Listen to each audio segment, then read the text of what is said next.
অতীতের ফ্যাসিবাদের চেয়ে নব্য ফ্যাসিবাদ হবে আরও ভয়ঙ্কর। গণভোটের রায় প্রত্যাখ্যানের মাধ্যমে নতুন ফ্যাসিবাদের যাত্রা শুরু হয়েছে বলে মন্তব্য করেছেন বিরোধী দলীয় নেতা ও জামায়াত আমির ডাক্তার শফিকুর রহমান।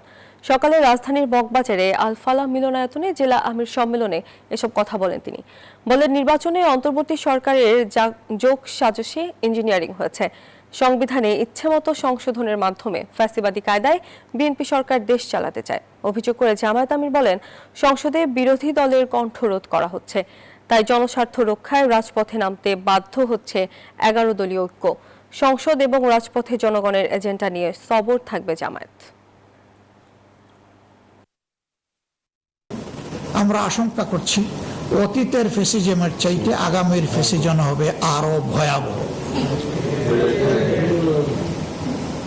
এই জন্য আমরা বলতে বাধ্য হয়েছি, যেদিন গণভোটের গণরায়কে অস্বীকার করা হয়েছে সেদিন থেকেই নতুন ফ্যাসিজমের যাত্রা শুরু হয়েছে।